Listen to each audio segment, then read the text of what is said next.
Sit right down and I'll show you where my dreams began.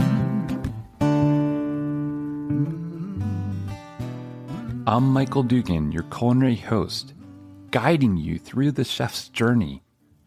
Join me at the chef's table, where you'll experience stories, secret sauces, signature dishes, and kitchen disasters.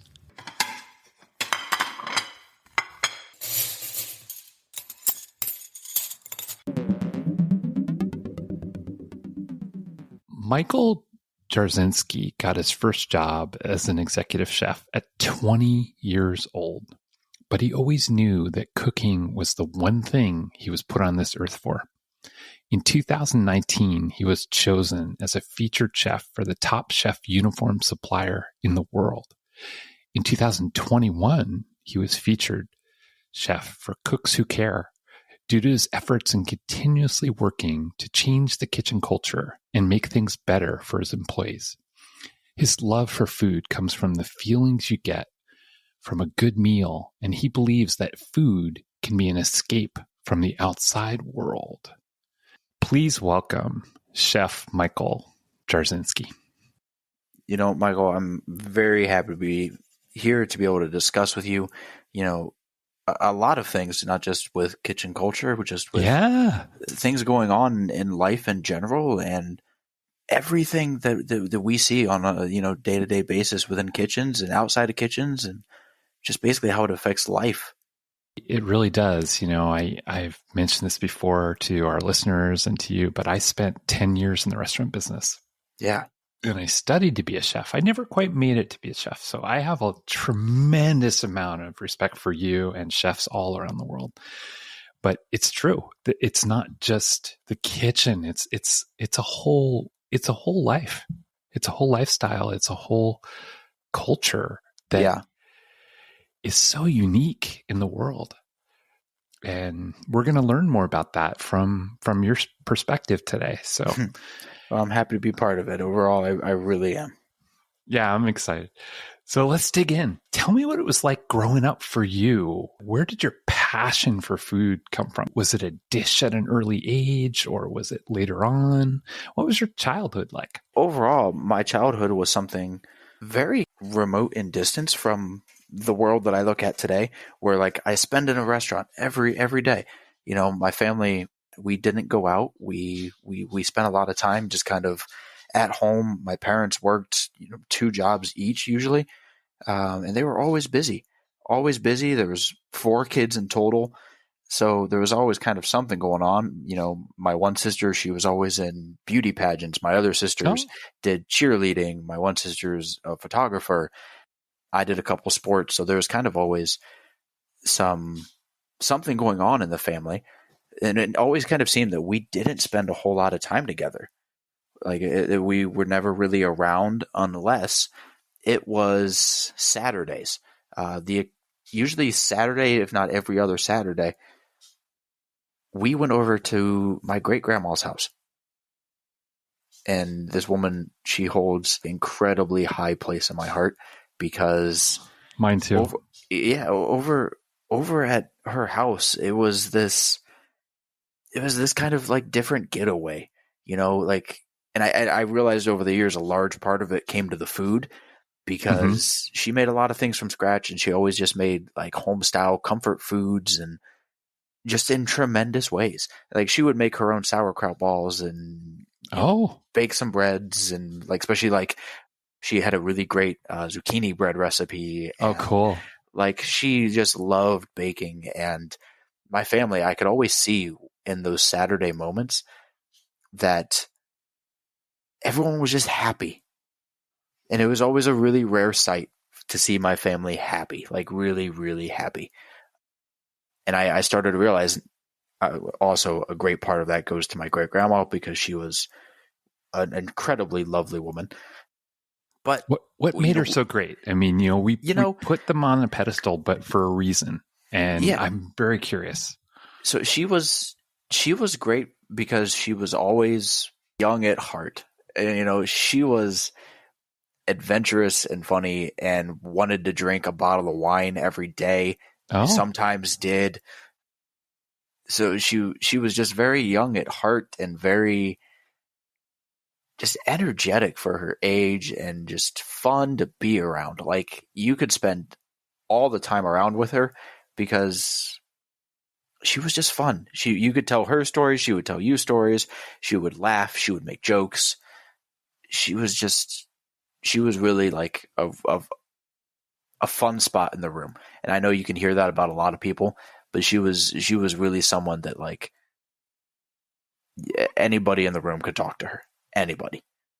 yeah. So she was a good storyteller as well. She was just a large light of my life, and always could tell, like, anytime we got around with her, everyone was just smiling. Yeah. And like, it didn't matter like what side of the family we were on, or what holiday, or the fight that happened right before we got to the house.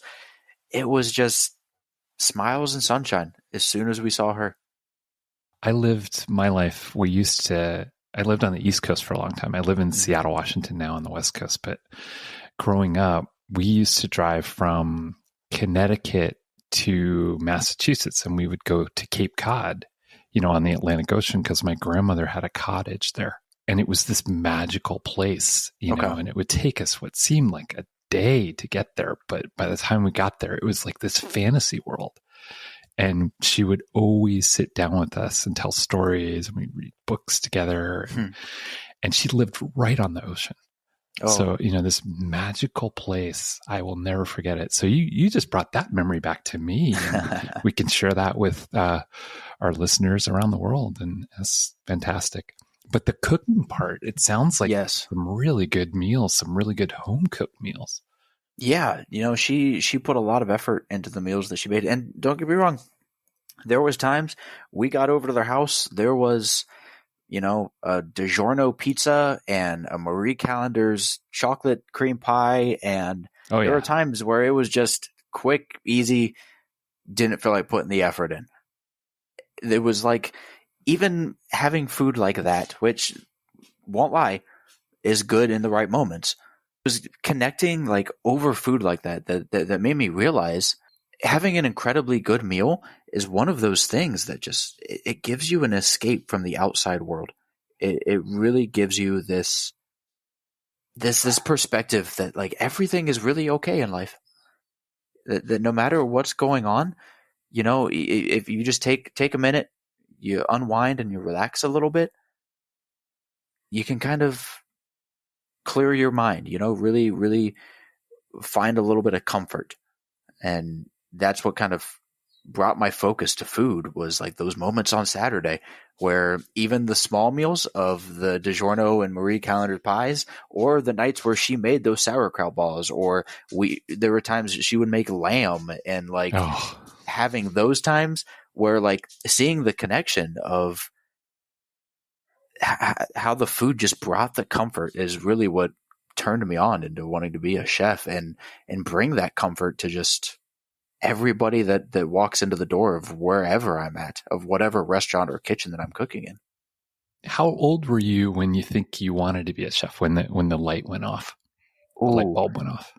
So honestly, I was probably 15, 16 years old, roughly in that area, because, I went to Northwest High School in Canal Fulton, and they gave us the chance to take a tour at a vocational high school. So that would have been my sophomore going into my junior year that I got the chance to take the tour. So I went and I took the tour, and I was just curious. I wanted to kind of see and, maybe get an idea of where my life was going to go. And they had a culinary program. Oh. And it was, I remember walking in through the kitchen, and it was just high-tech equipment. They had everything from a combi oven to a convection ovens, a double-decker, stone pizza oven. Even seeing like the 3-compartment sink and the dishwashers, and just like being able to walk back and forth between the dining room and the kitchen and stuff like that. I was like, okay, I like this. This looks pretty cool. That's awesome. This looks nice. And then I was like, you know what? Let's just kind of sign up for it. And I got in there and I just started doing it. And next thing I know, I was doing even more cooking at home onto the larger scale of like attempting to make better foods than I usually do. You know, I found myself, I remember there was one meal my family always brings up. It was like this breakfast casserole. Huh? And it was just like a lasagna out of like all breakfast foods with like layered croissants and all sorts of things. And like, I think it was making that one day and being in the culinary school, like the combination of them, because their reactions were so like heartwarming to how good it was. Whether it was true or not, I don't know, because I'm pretty sure I was 16. They could have been lying to me, but I was just like taken back as the point of like, yep, this is what I want to do. We'll be back after a quick break. You don't know what to make for dinner again? You want to explore new cuisines but you don't have time? What if you have new inspirations and we provide you with the ingredients and recipes? We know you want to travel, learn new foods, explore the world, but life's responsibilities keep getting in your way. What if you can bring those experiences to your home neatly packed into a box? Ladybug Collective is a subscription service that finds real people from around the world to create beautifully curated assortments of recipes, ingredients, and cultural content. Not only do we include cultural ingredients, but also a set of detailed recipe cards with instructions on how to use them. Each box also has a QR code that when scanned takes you to tons more global exploration to immerse yourself in. Everything from film to lifestyle, art to history, it all can be found here. Live your life to the fullest. Subscribe now and don't miss out on the next cultural adventure. Ladybug Collective. Always exploring.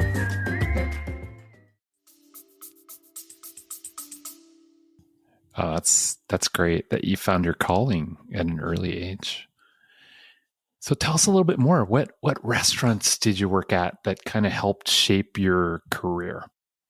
So one restaurant that really kind of brought me to the entire chef that I am. Large portion of the credit is the best way to say it. Goes to Shady Hollow Country Club. Oh, okay. So I started working there when I was 16 in culinary arts school. Started working there just as like needed a job, stuff like that. Had the chance to go on what they had as, early vocational placement, whereas, you worked as a job that was in your field. Hey, we'll get you out of school early to go to your job. Basically, I was kind of like, thinking about it. I was like, all right, let's get a job. Let's get out of school early, let's have some fun. Mm-hmm. And then I really got to working and really realized what like real kitchens were like, to the point of I was like, I'm having a lot of fun with this. The hours were long, as a high school student. Oh, but yeah. I was having fun. It's not work. Was just, it was just kind of like a prep cook, line cook position. But man, like the adrenaline, I know. The fire, the heat, the yelling, the occasional plate throwing, and like, oh yeah, it was just that energy that I got out of it was just something that I've never really felt. And it really kind of locked me in. And then Shady Hollow, I was there all the way up until I left for college. Then left for college, the Culinary Institute of America in Hyde Park, New York. Nice. Left there, did an internship at Fenway Park in Boston, worked there for a while, and then came back home to Ohio and found myself right back at Shady Hollow. Wow. And I joined there under another executive chef, and he ended up leaving after me being there for a couple months. And he was a great guy. Him and I got along really, really well. Yeah.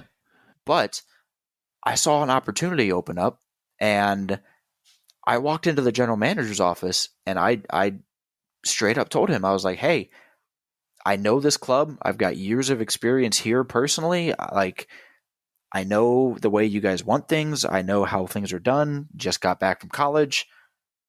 I want that executive chef job. I think I can do it. And bless this man's heart, he gave me the opportunity and shot. Wow. That's amazing. At 20 years old, took the risk. It's a lot of responsibility. It was. And was I ready? Heck no. So tell us about that. Tell us about why you weren't ready.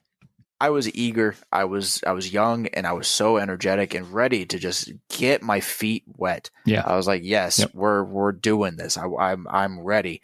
Then, the first month I start realizing the things that I didn't pay attention to, like the fine lines of, costing out items for menus, and then, food waste. Me and food waste at the beginning of my career was not a fun thing, because I was looking at every single ingredient, and I'm like, oh my gosh, what the heck am I supposed to do with this? Mm-hmm. What the heck am I supposed to do with this? Like, I was looking at just end cuts from vegetables, and I'm like, this just goes in the trash, right? I paid for it, but it just goes in the trash, right? Am I supposed to throw it out?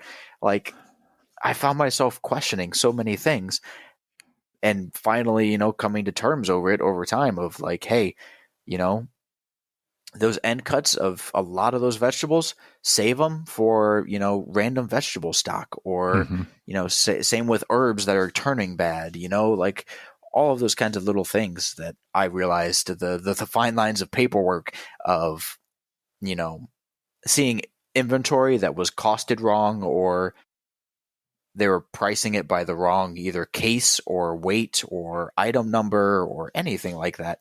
There are so many things of like, just trying to figure it out.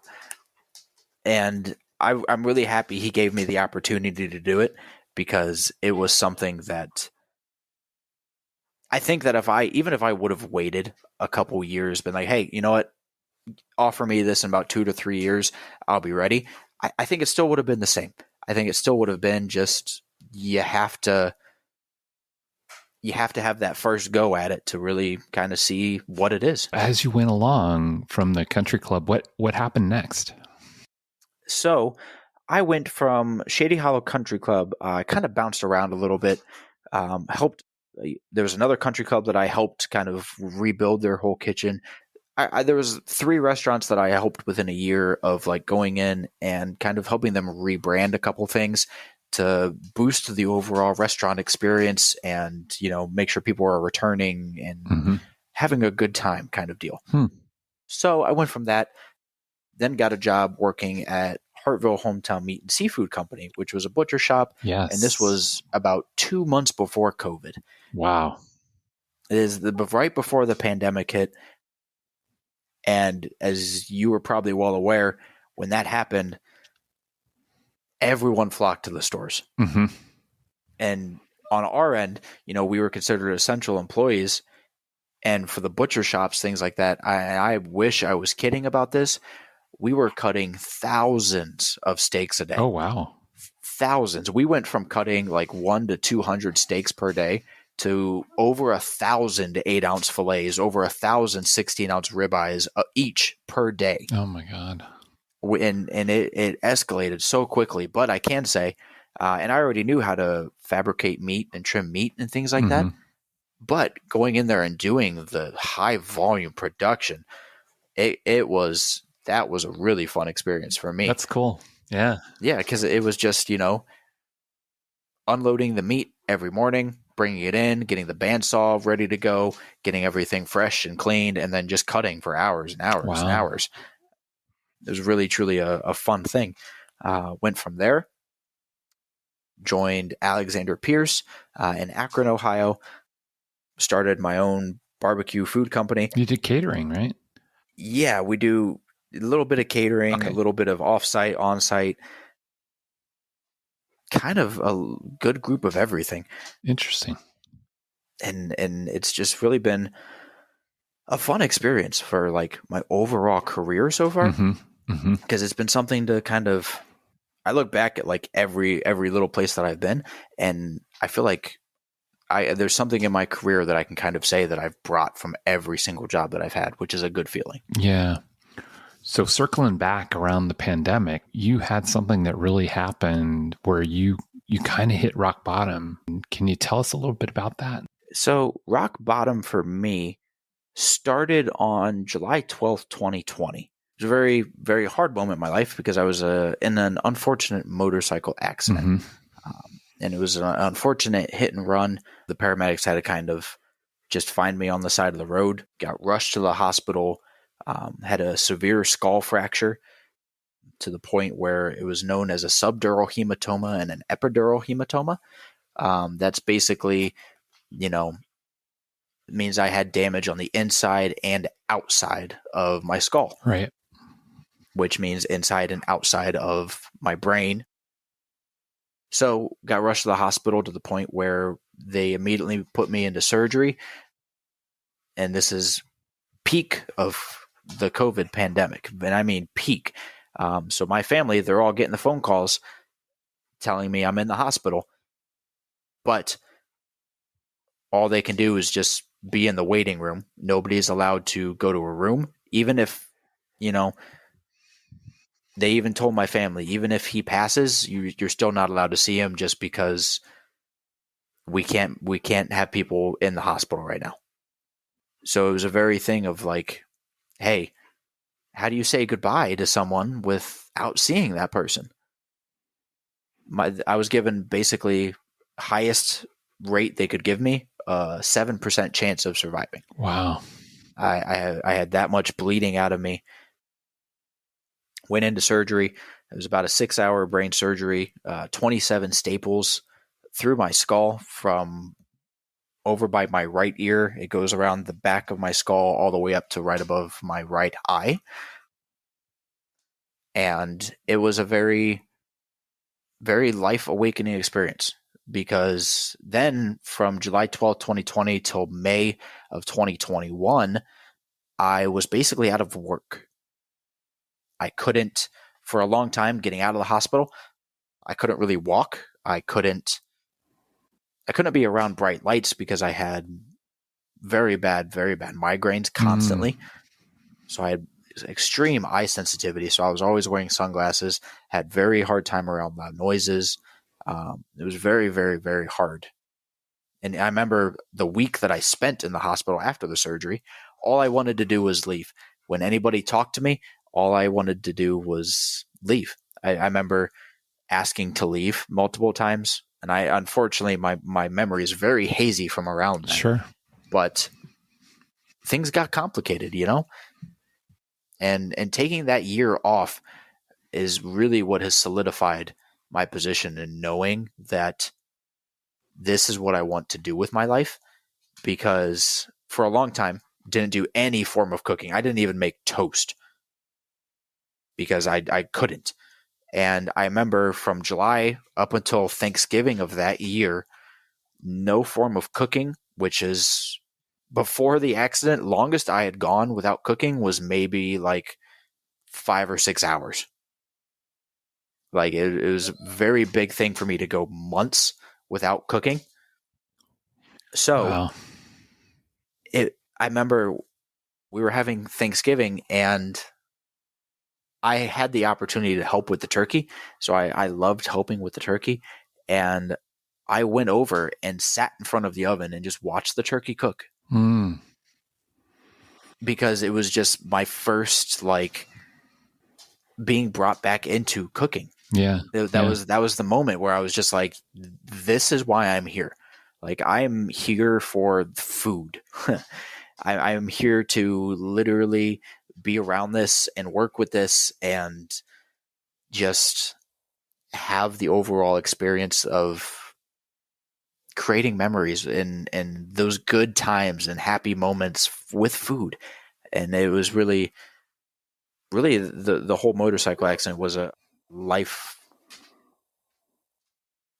awakening moment to where it was like, hey, maybe there's some things you got to kind of refocus on in life. That, yeah, you're here for this food, but you're here for other people as well.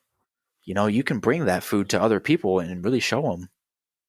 Maybe show them what life is for them. Help them, that give them the moment of comfort and peace, and show them that life is good. Yeah, that's a good lesson. Yes, that's a really good lesson. I did want to ask you. I want to give a shout out to Hartville Hometown Meats and Seafood, because they did a GoFundMe for you, and they definitely that did. is amazing. What happened? I'd love to know a little bit more about that, or maybe we could share with our listeners what happened there. The owner Mark, very, very good guy. And he really enjoyed working with me. It was one of those moments that he got one of the phone calls as well. Yeah. It was like, hey, just so you know, this is what's going on and what's happening. And he is a very family oriented person and took it upon himself to help the family, help my family. Wow. And he saw me as part of his family. And he really, really put himself out there to see what he could do to help. Because they not only did the GoFundMe, they did a meat pack in the butcher shop, where if they bought the meat pack, I believe he did 100% of those proceeds for that meat pack went to my hospital bills. Oh my gosh. So it was really an incredible thing to get that love and support from not just Mark, but just overall in the community, the people that reached out from that and that project of like, there was a lot of people that I had lost connections with or couldn't get a hold of me or things like that, hadn't talked to in years, that reached out. People that I didn't even know that were reaching out. And it was a moment that kind of brought a community together to help me, which was a really heartwarming thing. And that was Mark Albert, right? Yes. Okay. Yes, that was Mark Albert for Hartville Hometown Meat and Seafood. What an amazing, generous person. That really took me back when I read about it. Really took me back. So moving forward, you bounced back. And what would you say has been your proudest moment as a chef? Oh, that's a tough question. It is. Because I look at a lot of moments as moments to be proud of, but there's one thing that I have been really proud of, and it's actually not food. And it's overall my connection with my staff in the kitchen. Okay. I'm very big on the fact that I will never get anywhere in my life without a little team behind me. Like, for example, I own a little spice company. Okay. Yep. And that spice company has been doing very, very well. To the point where I'm contemplating hiring somebody. So even yes, they're my spices, but I'm not going to be able to continue to bottle those and sell those all by myself. Right. I can't do it. So like, no matter what, I'm still going to have to find somebody and make a connection with that person to a point where I know that like I can rely on them and they can rely on me. I want to help all of my staff to continue their growth, even if they're my sous chef. I want them to look for their next best opportunity. Right. I want them to really push forward. And what can I do to help you? Are there things you want to learn? Are there things you want to grow with and you want me to show you? Are there things you can show me on the other end? Maybe there's things that I don't know. That's one thing that I can say that I've been really proud of in my career is working with my staff hard, not just because I'm there to work, but because I want them to have a good time and go to work, not having that mentality of like, I got to go to work. I want them to go in and be like, hey, going in to learn a little today and, walk out with a smile on my face still. I remember back in when I was in the industry, it was a few years ago, but really tough industry. I worked online. Chefs are screaming. It's a hot kitchen. There's sexual harassment. There's long hours. There's just all these things and low benefits. We actually had to pay for our meals. And hopefully people don't have to do that anymore, because I personally think if you work in a restaurant, you should get a free meal, period. There should just be no reason that you shouldn't. It seems like a general 25% discount now that everyone still gets, but they're still like, hey, pay for it. I wish that would change. I understand food costs and everything, but it's kind of one of those things that I feel like people deserve a free meal if they work in hospitality. I can agree with that. And hopefully that'll change. But I just remember all of these factors. And, I listened to other podcasts like Best Served, for example. Chef Jensen Cummings is amazing. He is a rebel in the restaurant business, and he is really trying to revolutionize and change what's going on and get people their true rights, their true benefits that they deserve. So how do you do that in your circle? Like what is it that you strive for? when it comes when you say my circle, you necessarily mean like my restaurant staff. Like, so I just look for people who are energetic to learn. I have a very, very curious mind myself, so I'm always trying to learn not just things with food, but anything really. I'm always just trying to be able to learn something, and I kind of want my staff to be the same way. I want it to be the same. I want them to come in with the experience of I don't know everything, Right. just the same as I do. Like that, I do not have the knowledge and mentality of everything. What can you teach me? What can I teach you? What's going to be better? Let's grow together to the point where like this is a good time for everybody.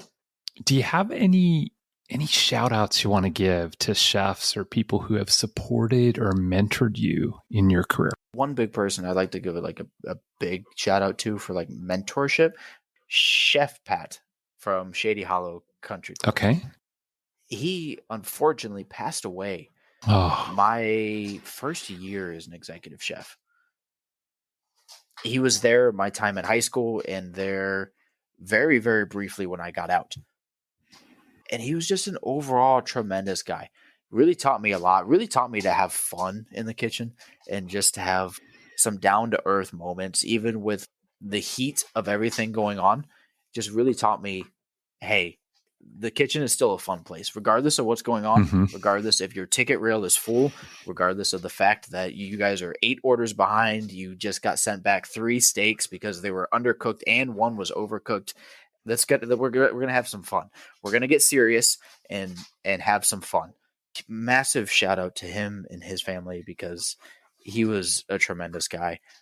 Another wonderful shout out for chefs would be Chef Maria for the Cooks Who Care cookbook. Oh, yeah. The project that she invited me to be part of was truly an amazing thing to have the opportunity for, and the outreach that she has just to connect people with that book has been amazing. She's been 100% supportive of the things that I've been doing, even sharing like some of my posts and things like that, constantly just looking to better everyone around her. Chef Maria is who brought us together, and she's really inspired me. The work that she does with mental health and just nonstop, like a firestorm. She never gives up, and she's always fundraising and always doing things for people. Yeah, I feel the same. She's truly a bright star in the community, and she won't take the credit. She won't take the little bit of pat on the back that she really deserves because she wants to give the credit to everyone that's helping with the project and the things, but she also really does get a lot of that credit and really, really has a special place in my heart after everything that she invited me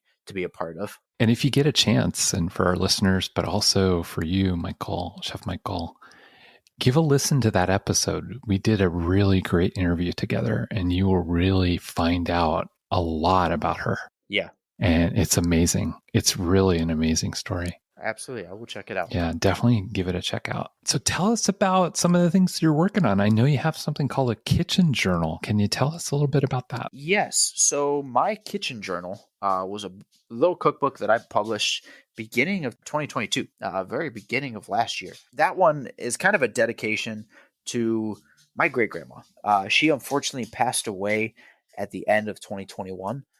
And it was just kind of, I wanted to have something that recollected a lot of our memories. And it was something that I was like, hey, what's the best way to reflect kind of on my own career, my favorite memories with her, than to basically put it all into a book. My kitchen journal, it's an entire book and things like that. My time as a chef, there's a couple recipes even there from little things that I came up with as a line cook.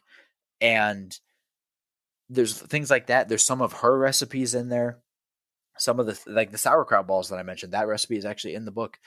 That sounds so interesting. Yes. Huh. She does it in a really fun way, and a way that you really even wouldn't think about doing it at home. That entire book was just a fun thing to really sit down and reflect on, have some fun with, of reflecting on my career and all of my favorite moments with her. and my family and everything like that growing up. It was truly a really nice thing to do that. So that's where my kitchen journal came from. That's one of the many things that I currently have working, because there's Feel Good Barbecue, there's Chef MJ Spices, and then there's even cooking classes that we're getting to launch here in February. Oh, that's fantastic. Oh my gosh. I'll put those out on our website so that our listeners can find about your kitchen journal and your spices and those kind of things. So we'll make sure to get some links out there for them. Oh, I greatly appreciate it. Absolutely. So can you share a recipe that you're particularly proud of and what makes it special to you? Part of it is my recipe in the Cooks Who Care community cookbook. Okay. So it's this jerk chicken recipe where I base the marinade off of Coca-Cola and chipotle peppers and a bunch of other spices and seasonings and some herbs and onions and just this really like good blend to really just like marinate some chicken in. And a lot of my cooking, I try to do this fun play on like old world cuisine mixed with new world cuisine. So at Shady Hollow, the one that got me the featured chef notice, it was a Poussin Roger Fermier bird that we took, which is just a very classical French bird. Uh-huh. We took that, made the jerk chicken marinade, did a classic sous vide on it where we just took it and it was a half bird. So we would take it and sous vide it for about 6 hours and then finish it over an open fire. And then so you got this kind of mix of French cuisine bird mixed with sous videing, finishing it on an open fire. Then we finished it with like some coconut rice and a mango puree. And just overall, just try to have this really nice blend of old school, new school. And that's one recipe that's, I shouldn't say followed me around, really kind of been with me. It's a good one that I'll always kind of hold near to my heart. That dish sounds amazing. I would call that a signature dish for sure. Thank you. The last thing I want to ask you is, how can we connect with you? The best way to connect with me across all social medias, from Facebook, Instagram, TikTok. My username is Chef Mike Jarzinski. Best way I would say is usually Instagram and things like that. A little credit to you for having me on this podcast. It's truly an honor to talk with you. And before we wrap up, though, do you have any special message for us? How can we support you and the community at large? Anybody in this world, as low as we may get, to feel that we are at the absolute rock bottom in our life, there's somebody out there that I promise you is willing to talk with you or have some time with you or just a small conversation. Sometimes that we think all that we need is to be alone in a room. But I promise you, anybody that feels they're at that low point, just reach out. All you got to do is just maybe send one message to somebody just asking for a conversation, because mental health in this world that we live in is not a joke, is not a easy thing to put down. It's a great message. Well, Chef Michael, I just want to thank you for your time and your stories and the commitment that you have to really make a difference in the hospitality industry. Well, Michael, I greatly appreciate the conversation and really the opportunity just to talk to you and, hear your side of things and hear the questions that other chefs want to ask, because I find that intriguing. So I greatly appreciate you having me part of this. Thanks for joining us today. Follow us on Facebook. Find our website in the show notes. Subscribe on Spotify, iHeartRadio, or wherever you listen. Leave a comment with 5 stars and stay tuned for the next episode of Voice4Chefs.